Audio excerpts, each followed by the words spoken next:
ప్రియమైన గురువులు reverend father Bala, reverend father Rajesh, విచారణకర్తలు రెవరెండ్ ఫాదర్ ఎస్వి థామస్, ప్రియ గురువులారా, కన్యాస్త్రీలారా, సహోదరి సహోదరులారా, ఈనాడు మనం ఎంతో ఆనందంతో ఉత్సాహంతో మధ్య నిండిన హృదయ నిండినటువంటి మరి సంతోషంతో ఇక్కడ సమావేశమై ఉన్నాం. గొప్ప కార్యం ఆరంభించుకున్నాం. నూతన దేవాలయ ప్రతిష్ట చేసుకున్నాం. అందుకే మనం ప్రార్థించుకోవడానికి ఎటువంటి ఆటంకాలు లేకుండా పని సక్రమంగా సవ్యంగా జరిగిపోయేటువంటి విధముగా దేవుడు మనకు తోడుగా ఉండాలి అని ఈ పూజలో మనం ప్రత్యేకంగా ప్రార్థించుకుందాం. గొప్ప గొప్ప పండుగలైనటువంటి క్రిస్మస్ పండుగ, మరి నామకరణ పండుగ, మరియు ముగ్గురు రాజుల పండుగ, మరి ఇవన్నీ అయిపోయిన తర్వాత దివ్య మాతృత్వ పండుగ, ఎన్నో గొప్ప పండుగలు ప్రభు యొక్క పండుగలు అయిపోయాక ఈనాడు రెండవ సామాన్య ఆదివారంలోనికి ప్రవేశించాం. ఈనాడు మరి మనకు ఒక పండుగ వాతావరణమే ఇక్కడ కలిగింది. అదే మీ అందరికీ తెలుసు. కారణం నూతన దేవాలయ ప్రతిష్ట. ప్రతి ఒక్కరు కూడా ఈ ఆలయం నేనే నిర్మించుకుంటూ ఉన్నాను అన్నటువంటి సొంతం చేసుకునేటువంటి ఆలోచన మీకు ఉండాలి.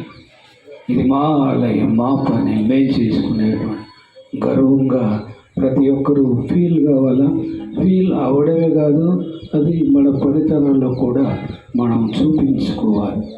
అప్పుడే ఈ ఆలయం ఎంతో ప్రతిష్టాత్మకంగా ఉన్నతమైనటువంటి విధముగా మన కళ్ళ ముందే కొన్ని మరి నెలల్లోనే ఒక రూపురేఖలు దిద్దుకునేటువంటి మరి ఆస్కారం ఉంటుంది.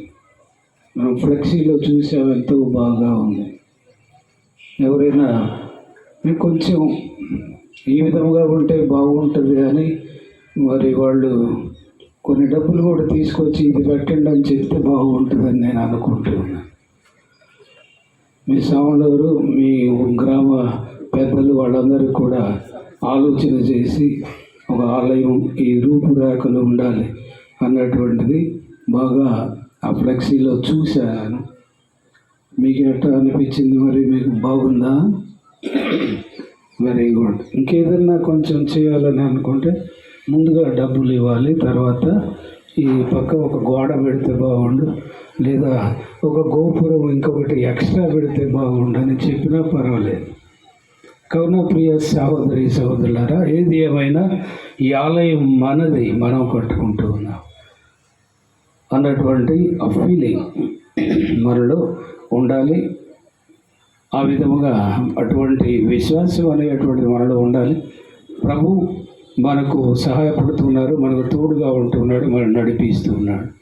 ఎప్పుడూ ఆరంభించుకున్నటువంటి ఈ గ్రామం ఒక క్రైస్తవ గ్రామంగా ఎన్నో సంవత్సరాల క్రితం, దాదాపుగా 100 సంవత్సరాల క్రితమే ఈ గ్రామం రూపురేఖలు దిద్దుకుంది. ఆనాడు కొద్దిమంది విశ్వాసులతో మరి కథోలిక ప్రజలతో ఆ విధంగా రూపురేఖలు దిద్దుకుంది. అటు తర్వాత అంచెలంచెలుగా ఎదుగుతూ ఇక్కడ నుండి వెళ్ళినటువంటి కొన్ని గ్రామాలు, ఇక్కడ నుండి వెళ్ళినటువంటి 10 కుటుంబాలు, 20 కుటుంబాలు, ఆ విధంగా వెళ్ళినటువంటి వాళ్ళు ఇంకా వేరే స్టేట్లలో, వేరే రాష్ట్రాల్లో గ్రామాలుగా ఏర్పడినటువంటి మరి సందర్భాలు ఉన్నాయి. మీరు ఎక్కడి నుండి వచ్చారు అని అంటే సిరిపురం నుండి.